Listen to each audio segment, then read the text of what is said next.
12장이나 뭐 13장이나 뭐 14장도 마찬가지겠습니다만은 그 언어의 생활을 어떻게 해야 되느냐라고 하는 것을 잘 우리들에게 얘기를 하고 있습니다. 뭐 1절에서부터 오늘 6절까지의 말씀은 말과 열매 또는 말의 어떤 결과를 우리들에게 얘기를 하고 있습니다.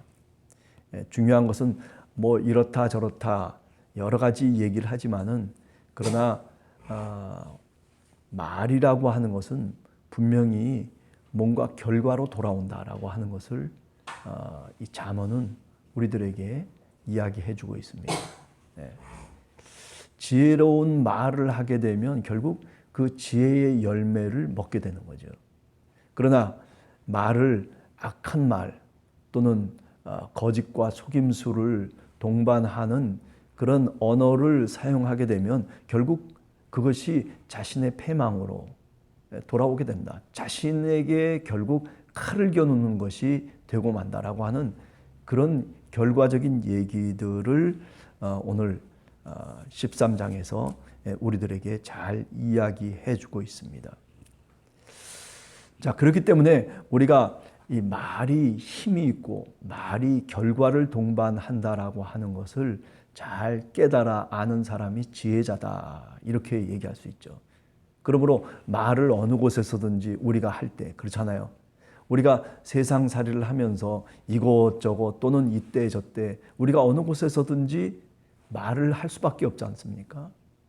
그렇기 때문에 조심스럽게 그 결과가 돌아온다는 사실을 깨닫고 언어를 잘 선택해서 사용해야 될 필요가 분명히 있는 거죠.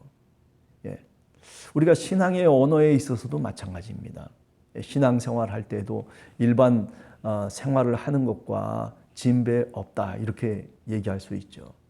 우리가 어떻게 하나님 앞에 언어를 사용하고 어떻게 우리가 하나님께 구하고 찾고 두드리고 하느냐에 따라서 그 결과물들이 달라질 수 있다는 거죠.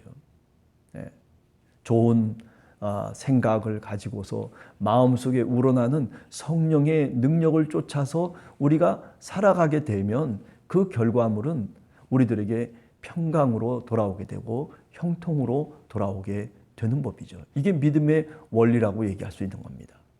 그러나 그렇지 않고 불신하고 불순종하고 하나님의 말씀이 지혜를 담고 있음에도 불구하고 그런데 그것을 생명의 기준으로 삼지 않고 자기 멋대로 살아가는 사람, 신앙이 있는 것 같은데 나중에 보니까 자기 뜻대로 살아온 사람,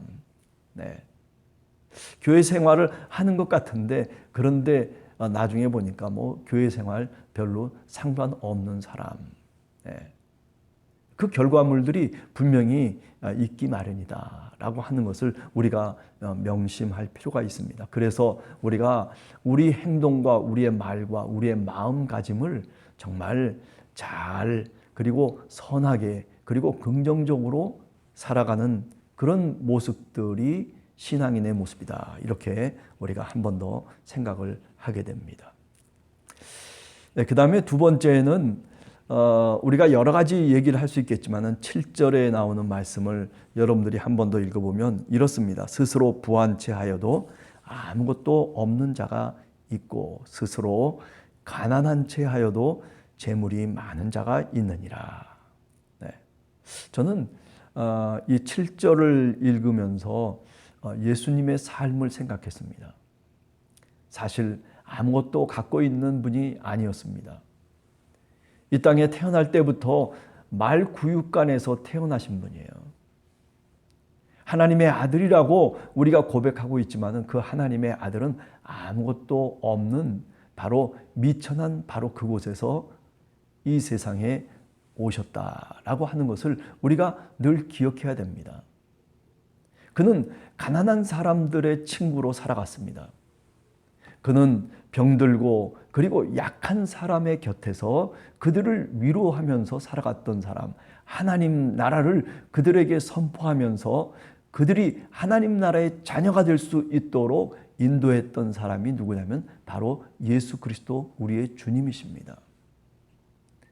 그러나 그 당시 많은 종교 지도자들을 우리가 생각을 해보면 그들은 오히려 그런 사람들을 배척하고 그리고 저주받은 사람들로 취급을 했던 그런 바리새파 사람들, 자신들만 의롭고 그리고 저들은 불의한 자들, 하나님으로부터 버림을 받았기 때문에 마땅히 저렇게 살아가야 된다라고 하는 식으로 생각했던, 아니 그렇게 사회를 이끌어갔던 사람들을 우리는 기억해야 됩니다. 우리가 오늘도 믿음으로 살고 하나님의 말씀으로 살고 성경에 나오는 그 가르침대로 배우고 살아가는 그 모습은 어떤 모습일까? 그것은 예수 그리스도의 모습과 같은 거죠. 십자가를 진다는 것이 뭐겠습니까? 내가 무거운 짐을 지고 간다라고 하는 그런 비좁은 의미뿐만 아니라 편협한 의미뿐만 아니라 더 넓은 의미를 갖고 있는 거죠. 그 더 넓은 의미가 뭡니까? 예? 주님처럼 주님을 닮은 작은 예수로서 살아가는 삶이 내 신앙인의 삶이 되어야 된다라고 하는 것을 성경은 누누이 우리들에게 말씀하고 있는 거죠. 그래서 그렇게 살아간 사람이 성경 속에서 누구라고 얘기합니까? 바로 사도 바울이라고 얘기하죠. 가난하지만 부하게 살아가는 사람이었어요. 빌립보서 4장 11절에 보면 사도 바울이 나는 자족하기를 배웠다. 그래서 어떻게 했습니까? 가난한데도 처할 줄 알고 부한데도 처할 줄 알고 그리고 위험 속에 처할 줄도 알고 편안함 속에 처할 줄도 알고 그저 어느 곳에서든지 무엇을 하든지 간에 그가 가난하지만 그러나 부한 자로 살았다라고 그렇게 누가 고백하는 겁니까? 사도 바울이 고백하고 있어요. 이게 바로 지혜자의 삶인 것입니다. 그러면서 빌립보서 4장 13절에 보면 그렇기 때문에 능력 주시는 자 안에서 내가 모든 것을 할 수 있다. 예. 어디에 내가 처해 있든지 어느 조건에 내가 놓여 있든지 어떤 삶의 자리에 내가 들어와 있든지 그것이 사망의 음침한 골짜기건 그것이 푸른 초장이건 어디에 있든지 나는 능력 주시는 자 안에서 내가 살아가는 방법을 터득했다는 거죠. 그게 바로 뭡니까? 가난하지만 부하게 사는 자, 자족하는 자, 그게 지혜자의 삶이라고 그렇게 말씀드릴 수가 있는 것이죠. 루터는 그런 얘기를 했습니다. 어떤 사람은 많은 재산을 지니고도 가난하게 살고 어떤 사람은 가난하게 살면서도 그 가운데 부유함으로 살아가는 사람이 있다. 이것은 루터만의 이야기가 아니라 그죠? 바로 사도 바울의 이야기고 이 이야기는 오늘 우리들의 신앙 고백이 되어야 됩니다. 여러분과 제가 우리가 함께하는 교회 속에서 신앙의 삶을 살아가면서 우리가 가난하지만 아니 우리가 부족하지만 부하고 그리고 풍족하게 살아가는 그런 믿음의 삶을 사는 여러분들이 되시기를 간절히 주님의 이름으로 축원합니다. 그것이 바로 예수 그리스도의 삶이고 그것이 바로 사도 바울과 루터의 삶이고 그것이 오늘 우리 신앙인의 삶의 모범이다라고 하는 것을 다시 한번 고백하게 됩니다. 자, 그리고 세 번째 이제 마지막으로 세상을 살아가면서 20절에 보면 지혜로운 자와 동행하면 지혜를 얻고 미련한 자와 사귀면 해를 받느니라. 세상을 살아가면서 누구와 동행하느냐라고 하는 것이 너무너무 중요한 것이에요. 누구와 함께 오늘 또 내가 내 삶을 살아가느냐. 신앙의 삶도 마찬가지죠. 어떤 사람들과 더불어서 신앙을 나누며 그리고 신앙을 같이 함께 손잡고 해나가느냐라고 하는 것이 사실은 굉장히 중요한 겁니다. 그런 의미에서 우리가 함께하는 교회 성도다. 나는 함께하는 교회에 속해 있는 하나님의 백성이다라고 하는 것이 누구와 함께 동행하고 있느냐라고 하는 것에 대한 분명한 실제적인 모습을 우리들에게 보여주고 있는 거죠. 사람도 그렇잖아요. 어느 줄에 서느냐에 따라서 인생의 운명이 바뀌어진다라고도 그렇게 얘기하잖아요. 그죠? 내가 이 줄에 섰는데 보니까 나중에 보니까 이 줄이 이게 망하는 줄이에요. 아니 나는 뭣도 모르고 이 줄에 섰는데 근데 나중에 보니까 이 줄은 흥하는 줄이에요. 옆에 교회가 있어서 그 교회를 들락날락거리고 그리고 그 교회에서 유년주일 학교부터 이렇게 저렇게 살아왔는데 근데 나중에 보니까 이게 세상의 천국과 지옥을 가르는 길이었다는 거죠. 내가 원하던 원치 않던 내가 어느 줄에 내가 어디에 속해서 살아가느냐라고 하는 것이 우리의 운명을 좌우할 수 있다라고 하는 거죠. 네. 절간 옆에 살면 어떻게 됩니까? 그러면 불교 신자가 되는 거예요. 교회 옆에 살면 믿음의 기독교 신자가 되는 거죠. 학교 옆에 살면 맹모 삼천지교라고 얘기하잖아요. 그죠? 맹자의 어머니가 아니 시장에 가서 집이 시장 근처에 있었는데 그런데 이 맹자가 나가서 그저 시장에 장사하는 것처럼 그저 떠들고 사려 하려 뭐 그렇게 저렇게 이제 맹자가 본받으면서 살아가더라는 거죠. 그래서 거기서 맹자의 어머니가 안 되겠다 해서 어디로 이사를 갑니까? 학교 근처로 이사를 가는 거예요. 배움이 있는 그 근처로 이사를 가게 되니까 그러니까 또 달라지더라는 거죠.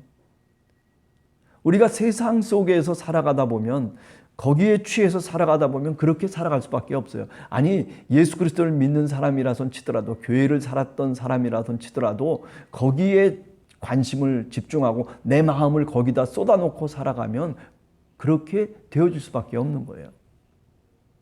그러나 교회에 관심을 두고 신앙의 마음을 쏟고 살고 그렇게 저렇게 살다 보면 결국 어디요? 구원의 줄, 천국 백성의 줄에 서게 마련인 것이죠.